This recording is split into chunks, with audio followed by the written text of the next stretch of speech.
మగువ ఓ మగువ episode number 59. దిగులుగా ఉన్న సింధూరని నవ్వించే ప్రయత్నంలో చంటి చందమామతో మాట్లాడుతూ మా అమ్మాయి గారి కంటే నువ్వేం అందంగా లేవు అని అంటాడు చందమామతో. అమ్మాయి గారు, మీరు చందమామ మాట నమ్మాలంటే మీరు ఒకసారి నవ్వండి అంటాడు. నువ్వెందుకు ఇలా మాట్లాడుతున్నావో నాకు తెలుసు చంటి, నువ్వు నన్నేం నవ్వించాల్సిన ప్రయత్నం చేయనవసరం లేదు అంటుంది. నవ్వు నా నుంచి దూరం అయిపోయింది, నవ్వే పరిస్థితిలో నేను లేను అంటుంది. అంటే మళ్ళీ చందమామతో మాట్లాడతాడా, అలాగనా అని ఏమంటున్నాడు మీ చందమామ అని అడుగుతుంది సింధూర. మీకు నవ్వు రాక కాదండి, మీరు నవ్వితే ముత్యాలు రాలిపోతాయని భయపడుతున్నారని చందమామ చెప్తున్నాడు అంటాడు. అప్పుడు ఒక చిన్న చిరునవ్వు నవ్వుతుంది. ఓ చందమామ, చూసావా మా అమ్మాయి గారు నవ్వారు అంటాడు. తర్వాత అమ్మాయి గారు, మీరు ఒక్కసారి అటువైపు చూడండి చందమామ వైపు అంటాడు. అప్పుడు చూస్తుంది సింధూర. అప్పుడు మబ్బులు అడ్డొస్తాయి. చూసారా, నేను చెప్పినట్టు మీరు చూస్తే చందమామ మబ్బుల వెనకాల దాక్కున్నాడు, భయపడి తనకంటే మీరే అందంగా ఉన్నారని అంటాడు. మీరు నవ్వుతే చాలా బాగుంటారు అమ్మాయి గారు, మీరు ఎప్పుడు ఇలాగే సంతోషంగా నవ్వుతూ ఉండాలి అంటాడు. నాకు కూడా నీలాగే ఎప్పుడు ఆనందంగా సంతోషంగా నవ్వుతూ హ్యాపీగా ఉండాలనిపిస్తుంది చంటి. నాకు ఇలా జరిగిందని జాలి పడకుండా నాదే తప్పన్నట్టు అందరూ మొహాన్ని అంటున్నారు. నా మొహం చూడటం, నేను ఇంట్లో ఉండటమే తప్పు అంటున్నారు. నేను మాట్లాడినా ఇప్పుడు నేను నవ్వినా కూడా తప్పే అంటారు చంటి. అందుకే ఆ భయంతోనే బ్రతకాల్సి వస్తుంది అంటుంది సింధూర. మీ తప్పు లేనప్పుడు ఎవరేమన్నా మీరేం పట్టించుకొని బాధపడాల్సిన అవసరం లేదండి. మీరు బాధపడుతున్నారంటే అనేవాళ్ళు ఇంకా ఎక్కువ అంటారు. మీకు ఒక విషయం తెలుసా అమ్మాయి గారు, బాధల్ని దూరం చేసేది, భయాన్ని కూడా భయపెట్టేది ఒక్క నవ్వేనండి అంటాడు. అది తెలుసుకోకుండా తలరాత విధిరాత అంటూ బాధపడ్డామనుకోండి, ఆ భగవంతుడు కూడా మనల్ని ఏడిపించాలనే చూస్తాడంటండి అని చెప్తాడు.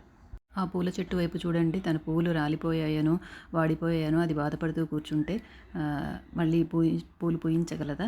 10 పువ్వులు రాలిపోతే 100 పువ్వులతో మళ్ళీ మొదలవుతుంది. అలా ఉండాలండి, ఆ చెట్టును చూసి మనం నేర్చుకోవాలి ఎలా ఉండాలో అని చంటి చెప్తాడు. పాపం పనివాడైనా కూడా ఎంతో వినయ విధేయతలతో బాగా చెప్తున్నాడు. మంచి జ్ఞానం కూడా ఉంది చంటికి. మీరు నవ్వుతూ ఉంటే మీ అమ్మా నాన్నలు సంతోషంగా ఉంటారు. అంతకంటే ఎక్కువగా చెంచలమ్మ గారు సంతోషంగా ఉంటారండి. చెంచలమ్మ గారు ఎప్పుడూ సంతోషంగా ఉండాలంటే మీరు ఎప్పుడూ నవ్వుతూ ఉండాలి అంటాడు. ఎలాగైతేనేమి చంటి సింధూరని అయితే నవ్వించేస్తాడు. తర్వాత ఆకు, ఒక్క, సున్నం, తాంబూలం పళ్ళెంతో చెన్నకేశవులు గారు తన గదిలోకి వెళ్తూ ఉంటారు. అప్పుడు చంటి చూసి, ఇవన్నీ ఏంటండి, ఎందుకండి అంటాడు. తిన్నది అరగడానికి అని చెప్పి ఆయన వెళ్ళిపోతారు. లోపల చెంచలమ్మ కొంచెం బాధపడుతూ ఆలోచిస్తూ ఉంటుంది, ఎందుకు అందరూ సింధూరని ఇలా అంటారు అనేసి. చెన్నకేశవులు గారిని చూసి బాధపడుతూ చెప్తుంది, ఎందుకండి సింధూర ఎప్పుడూ నవ్వుతూ ఉండాల్సిన పిల్ల ఈ వయసులో ఇంత బాధని మోస్తోంది, ప్రతి ఒక్కరూ తనదే తప్పంటున్నట్టుగా మాట్లాడుతున్నారని కన్నీళ్లు పెట్టుకుంటుంది. ధైర్యం చెప్పాల్సిన నువ్వే ఇలా అయిపోతే ఎలా చెంచలమ్మ, నువ్వు తోడుగా ఉంటే సింధూర మీద మనుషులే కాదు కదా, ఆ పిడుగులు పడ్డా కూడా ఏమీ చలించదు నువ్వు తోడుగా ఉంటే అని చెప్తారు. ఈ చెంచలమ్మ బతుకున్నంత వరకు నా కోడలనే కాదు, నా కోడలి నీడను కూడా వీళ్ళెవరూ ఏమీ చేయలేరు అంటుంది చెంచలమ్మ. వాళ్ళలా మాట్లాడుకుంటుండగా సింధూర మామయ్య అంటూ అక్కడికి వస్తుంది. ఏంటమ్మా అని అడుగుతారు. అత్తయ్యకు అక్షరాభ్యాసం అయితే అయ్యింది, మరి చదువు చెప్పించాలి కదా అంటుంది. రేపటి నుండి పంతులు గారు వస్తానని చెప్పారమ్మా అంటారు ఆయన. అత్తమ్మ, రేపటి నుంచి మీరు పంచాయతీల మీద కంటే కూడా చదువు మీదే ఎక్కువ శ్రద్ధ పెట్టాలి అని చెప్తుంది. నా కోడలు చెప్తే కాదంటానా, బుద్ధిగా శ్రద్ధగా నేర్చుకుంటాను సరేనా అంటుంది చెంచలమ్మ. తర్వాత చంటి మూలుగుతూ ముక్కుతూ నడుస్తూ ఉంటాడు. చక్రం వచ్చి, ఏంట్రా అలా నడుస్తున్నావు అంటే, తిన్నది అరగలేదు బాబాయ్ అంటాడు. తిన్నది మరి ఎప్పుడు నోటికి రెస్ట్ లేకుండా అలా వాగుతూ ఉంటే మరి తిన్నది ఎలా కరుగుతుంది, ఇంటి చుట్టూ 4 రౌండ్లు వేస్తే అదే తగ్గుతుంది పో అంటాడు. అంత కష్టం ఎందుకండి, ఇందాక అయ్యగారు చెప్పారు కదా ఆకు వక్క సున్నం వేసుకుంటే అరిగిపోద్దని. అయ్యగారండి అని గట్టిగా అరుస్తారు. ఆయన ఉలిక్కి పడతారు లోపల ఉంటే ఇలా పిలిచినందుకు. ఓ పెద్దయ్య గారండి అని పిలుస్తాడు. అప్పుడు చంటి మిమ్మల్ని పిలుస్తున్నాడండి అని చెంచలమ్మ చెప్తుంది. వాడికి వేలాపాల అంటూ ఏం ఉండదు అంటారు ఆయన. ఏవేవో పిచ్చి ప్రశ్నలు అడగడం కోసం వాడు ఇలా పిలుస్తున్నాడు, వాడి గురించి నువ్వేం పట్టించుకోకు అంటారు. ఈసారి ఓ అడ్డబొట్టు మీసాలైనా అని పిలుస్తారు. అప్పుడు సింధూర చెంచలమ్మ నవ్వుతారు. మర్యాద లేకుండా ఎలా పిలుస్తున్నాడో చూడు అంటాడు. ఇంతవరకు చంటి పాపం బాగానే పిలిచాడండి పద్ధతిగానే, అయ్యగారు పెద్దయ్య గారు అని మీరే పలకలేదు కాబట్టి వాడు అలా పిలవాల్సి వచ్చింది అంటుంది చెంచలమ్మ కూడా నవ్వుతూ. ఇందాక తాంబూలం వేసుకుంటే తిన్నది అరుగుతుందని మీరే చెప్పారు కదా, నాకు తిన్నది అరగలేదండి బాబు, ఆ ఆకు ఒక్క సున్నం నాకు ఇస్తారా అని అడుగుతాడు. అసలు వాడేమనుకుంటున్నాడు చెంచలమ్మ, వాడు నాకు పనోడా నేను వాడికి పనోడినా అంటారు ఆయన. అయినా తాంబూలం ఇచ్చినంత మాత్రాన మీరేమన్నా పనోడైపోతారా? మీరు అదే వైద్యం చేసేటప్పుడు అందరికీ కాళ్ళు చేతులు అన్నీ ముట్టుకొని వైద్యం చేస్తారు కదా, అప్పుడు తప్పు లేనిది ఇప్పుడు తాంబూలం ఇస్తే తప్పు వచ్చిందా అంటుంది చెంచలమ్మ. తీసుకెళ్ళి ఇవ్వండి అంటుంది.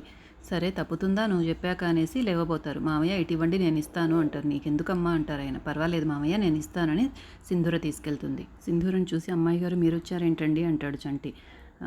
ఆ మీసాలాయన రాలేదా అనేసి. చంటి, చూడు మీసాలైనా గీసాలైనా అన్నావంటే ఇక బాగుండదు, పెద్ద ఆయన అయ్యగారుని పిలవాలి అంటుంది. అలా కాదండి, నేను అలా పిలిచినందుకు ఏమైనా కోపం వచ్చిందా పెద్ద ఆయనకి అంటారు. అదేం లేదు అంటుంది. నాకు అలా పిలవడమే ఇష్టం అండి, నేను అలా పిలిస్తే ఆయనకి కోపం వస్తుంది అంటే, కోపం వస్తే నీకు ఇష్టమా అని అడుగుతుంది. పిల్లల్ని దారిలో పెట్టడానికి నాన్న కోప్పడి కొట్టినా కూడా చాలా బాగుంటుందండి, నాకు చిన్నప్పటి నాన్న లేదు, అందుకనే నేను ఆయన అలా పిలిచి కోపం తెప్పిస్తుంటాను, అలాగైనా నన్ను కొడతారని అని అంటాడు. నువ్వు అమాయకంగా మాట్లాడతావు అనిపిస్తుంది కానీ చంటి నీ మాటల్లో చాలా నిజాలుంటాయి అంటుంది. నేనెప్పుడూ తాంబూలం వేసుకోలేదండి. ఎంత వక్క వాడుకోవాలో, ఎన్ని ఆకులకి ఎంత సున్నమో నాకు తెలియదండి అంటే ఇటివ్వు అని తనే రెడీ చేసిస్తుంది సింధూర తాంబూలం. అయ్యగారు నాకు ఇంకొక డౌట్ వచ్చిందండి.